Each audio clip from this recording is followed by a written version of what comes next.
Federalist number 11. The utility of the Union in respect to commercial relations and a navy.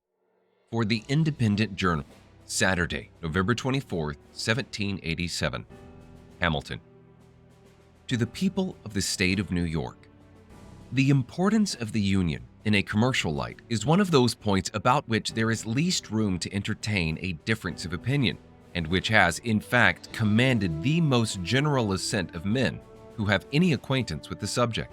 This applies as well to our intercourse with foreign countries as well with each other. There are appearances to authorize a supposition that the adventurous spirit which distinguishes the commercial character of America has already excited uneasy sensations in several of the maritime powers of Europe. They seem to be apprehensive of our too great interference in that carrying trade, which is the support of their navigation and the foundation of their naval strength. Those of them which have colonies in America look forward to what this country is capable of becoming with painful solicitude. They foresee the dangers that may threaten their American dominions from the neighborhood of states which have all the dispositions and would possess all the means requisite to the creation of a powerful marine.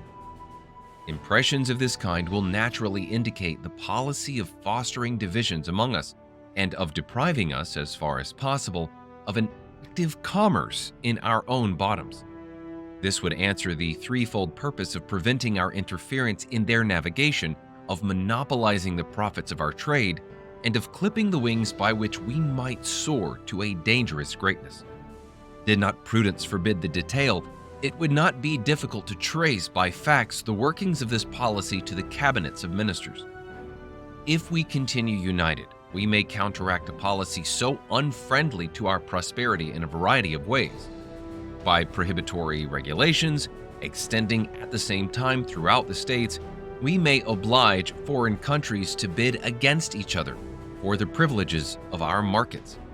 This assertion will not appear chimerical to those who are able to appreciate the importance of the markets of 3 millions of people, increasing in rapid progression, for the most part exclusively addicted to agriculture, and likely from local circumstances to remain so, to any manufacturing nation, and the immense difference there would be to the trade and navigation of such a nation between a direct communication in its own ships and an indirect conveyance of its products and returns to and from America in the ships of another country.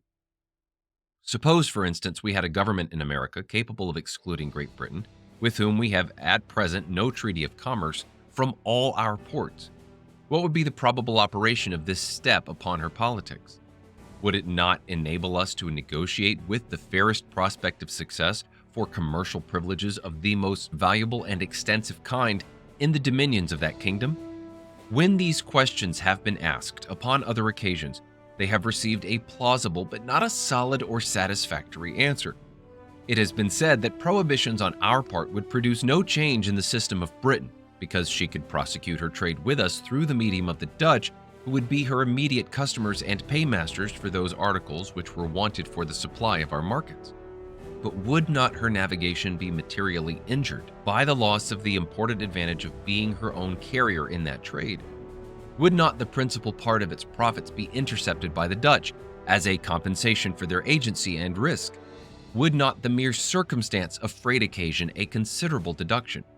Would not so circuitous an intercourse facilitate the competitions of other nations by enhancing the price of British commodities in our markets and by transferring to other hands the management of this interesting branch of the British commerce? A mature consideration of the objects suggested by these questions will justify a belief that the real disadvantages to Britain from such a state of things, conspiring with the prepossessions of a great part of the nation in favor of the American trade and with the importunities of the West India Islands, would produce a relaxation in her present system and would let us into the enjoyment of privileges in the markets of those islands elsewhere, from which our trade would derive the most substantial benefits. Such a point gained from the British government, and which could not be expected without an equivalent in exemptions and immunities in our markets, would be likely to have a correspondent effect on the conduct of other nations, who would not be inclined to see themselves altogether supplanted in our trade. A further resource for influencing the conduct of European nations toward us in this respect would arise from the establishment of a federal navy. There can be no doubt that the continuance of the Union under an efficient government would put it in our power at a period not very distant to create a navy which, if it could not vie with those of the great maritime powers, would at least be of respectable weight if thrown into the scale of either two contending parties. This would be more peculiarly the case in relation to operations in the West Indies. A few ships of the line sent opportunely to the reinforcement of either side would often be sufficient to decide the fate of a campaign, on the event of which interests of the greatest magnitude were suspended. Our position is, in this respect, a most commanding one, and if to this consideration we add that of the usefulness of supplies from this country in the prosecution of military operations in the West Indies, it will readily be perceived that a situation so favorable would enable us to bargain with great advantage for commercial privileges. A price would be set not only upon our friendship, but upon our neutrality. By a steady adherence to the Union, we may hope ere long to become the arbiter of Europe in America, and to be able to incline the balance of European competitions in this part of the world as our interest may dictate. But in the reverse of this eligible situation, we will discover that the rival ships of the parts would make them checks upon each other and would frustrate all the tempting advantages which nature has kindly placed within our reach.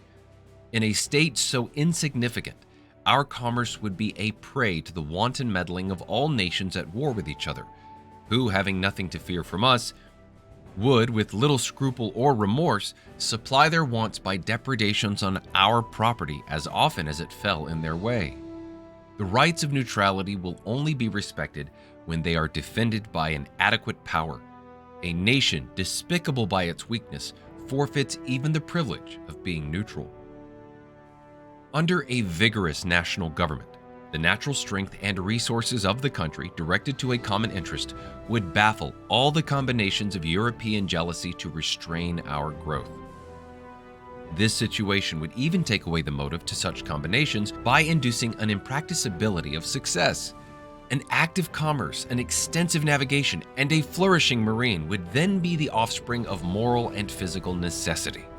We might defy the little arts of the little politicians to control or vary the irresistible and unchangeable course of nature. But in a state of disunion, these combinations might exist and might operate with success. It would be in the power of the maritime nations, availing themselves of our universal impotence, to prescribe the conditions of our political existence. And as they have a common interest in being our carriers, and still more in preventing our becoming theirs, they would in all probability combine to embarrass our navigation in such a manner as would in effect destroy it, and confine us to a passive commerce. We should then be compelled to content ourselves with the first price of our commodities, and to see the profits of our trade snatched from us to enrich our enemies and persecutors. That unequaled spirit of enterprise, which signalizes the genius of the American merchants and navigators, and which is in itself an inexhaustible mine of national wealth, would be stifled and lost, and poverty and disgrace would overspread a country which, with wisdom, might make herself the admiration and envy of the world. There are rights of great moment to the trade of America, which are rights of the Union. I allude to the fisheries, the navigation of the Western Lakes, and to that of the Mississippi. The dissolution of the Confederacy would give room for delicate questions concerning the future existence of these rights, which the interest of more powerful partners would hardly fail to solve to our disadvantage. The disposition of Spain with regard to the Mississippi needs no comment. France and Britain are concerned with us in the fisheries and view them as of the utmost moment to their navigation. They, of course, would hardly remain long indifferent to that decided mastery of which experience has shown us to be possessed in this valuable branch of traffic, and by which we are able to undersell those nations in their own markets. What more natural than that they should be disposed to exclude from the lists such dangerous competitors? This branch of trade ought not to be considered as a partial benefit. All the navigating states may, in different degrees, advantageously participate in it, and under circumstances of a greater extension of mercantile capital, would not be unlikely to do it. As a nursery of seamen, it now is, or when time will have more nearly assimilated the principles of navigation in the several states, will become a universal resource. To the establishment of a navy, it must be indispensable. To this great national object, a navy, union will contribute in various ways. Every institution will grow and flourish in proportion to the quantity and extent of the means concentrated towards its formation and support. A navy of the United States, as it would embrace the resources of all, is an object far less remote than a navy of any single state or partial confederacy, which would only embrace the resources of a single part. It happens indeed that different portions of Confederated America possess each some peculiar advantage for this essential establishment. The more southern states furnish in greater abundance certain kinds of naval stores, tar, pitch, and turpentine. Their wood for the construction of ships is also of a more solid and lasting texture. The difference in the duration of the ships of which the Navy might be composed, if chiefly constructed of southern wood, would be of signal importance, either in the view of naval strength or of national economy. Some of the southern and of the middle states yield a greater plenty of iron and of better quality. Seamen must chiefly be drawn from the northern hive. The necessity of naval protection to external or maritime commerce does not require a particular elucidation, no more than the conduciveness of that species of commerce to the prosperity of a navy. An unrestrained intercourse between the states themselves will advance the trade of each by an interchange of their respective productions, not only for the supply of reciprocal wants at home, but for exportation to foreign markets. The veins of commerce in every part will be replenished and will acquire additional motion and vigor from a free circulation of the commodities of every part. Commercial enterprise will have much greater scope from the diversity in the productions of different states. When the staple of one fails from a bad harvest or unproductive crop, it can call to its aid the staple of another. The variety, not less than the value, of products for exportation contributes to the activity of foreign commerce. It can be conducted upon much better terms with a large number of materials of a given value than with a small number of materials of the same value, arising from the competitions of trade and from the fluctuations of markets. Particular articles may be in great demand at certain periods and unsaleable at others. But if there be a variety of articles, it can scarcely happen that they should all be at one time in the latter predicament, and on this account the operations of the merchant would be less liable to any considerable obstruction or stagnation. The speculative trader will at once perceive the force of these observations, and will acknowledge that the aggregate balance of the commerce of the United States would bid fair to be much more favorable than that of the 13 states without union or with partial unions. It may perhaps be replied to this that whether the states are united or disunited, there would still be an intimate intercourse between them which would answer the same ends. This intercourse would be fettered, interrupted, and narrowed by a multiplicity of causes which in the course of these papers have been amply detailed. A unity of commercial as well as political interests can only result from a unity of government. There are other points of view in which this subject might be placed of a striking and animating kind, but they would lead us too far into the regions of futurity and would involve topics not proper for a newspaper discussion. I will briefly observe that our situation invites and our interests prompt us to aim at an ascendant in the system of American affairs. The world may politically as well as geographically be divided into four parts, each having a distinct set of interests.